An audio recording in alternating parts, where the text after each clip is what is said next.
What's up, everybody? Josh Bennett with Money Masters, the channel where we help you earn more, keep more, and grow more money.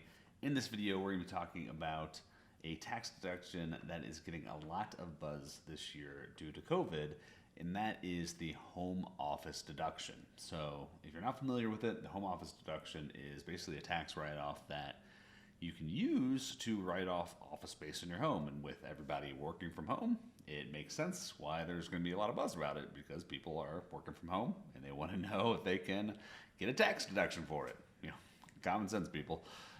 But yeah, so we're going to take a look at exactly who can qualify for this deduction and what it means, and all the implications around the home office deduction.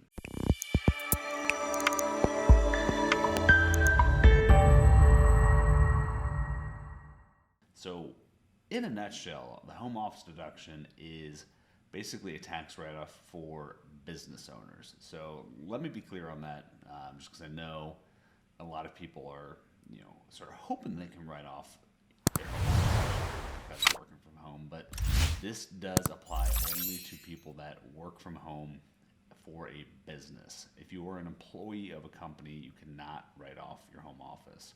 So again, if you're an employee, this does not apply to you. So you can, unfortunately, just stop the video now. But there are other ways that you can get tax deductions. So make sure you like and subscribe to the channel to learn more about those other tax deductions. But for this one, not going to apply to you.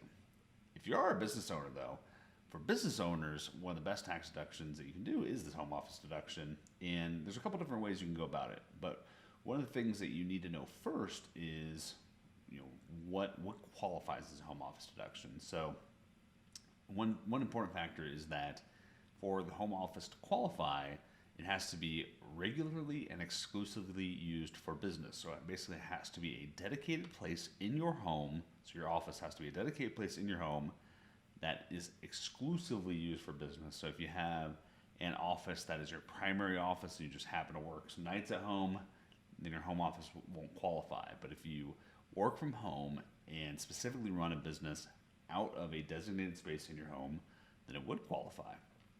So, in the other factors, you have to regularly use it, which if you're working for a living, likely you're going to be regularly using your office. But so that's the criteria for what is the home office. So with that, you can write off several different things, including the actual space of the home office, which I'll get into those calculations here in a second. But you can also write off repairs, electricity, some insurance, or a proportion of insurance.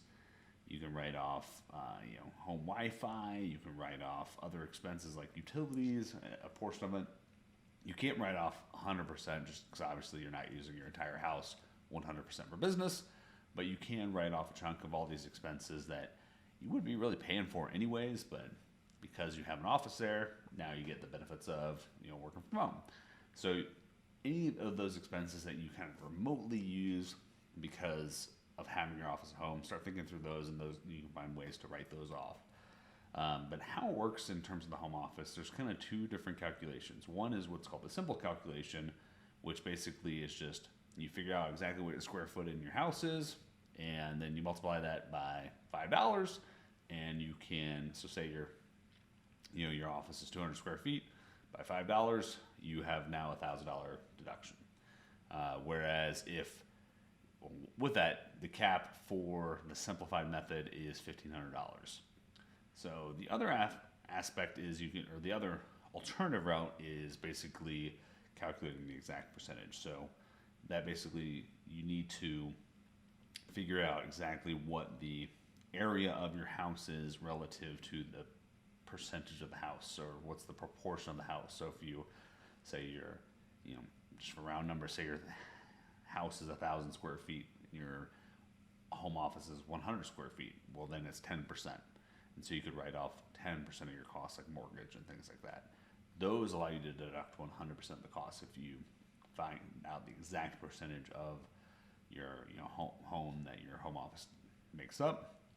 Then you can deduct the full percentage. So those are kind of two different routes that you can go. But the key takeaways here are, if you're a business owner working from home, with that being your primary and exclusive office where you're regularly working from, you should be taking this deduction, and you should be taking the deduction for different extraneous expenses around working from home, like Wi-Fi, utilities, repairs, those sorts of things. So hopefully you found this video valuable. Make sure you like and subscribe to the channel. We're going to try, especially during tax season, throw out a bunch of different, tax benefits and tax deductions and things that you should be considering through all this. But outside of that, we provide a lot of valuable information around just, taxes, building wealth, stocks, investments, you name it. So if you're looking to build your wealth, this is the channel to subscribe to. But until next time, cheers.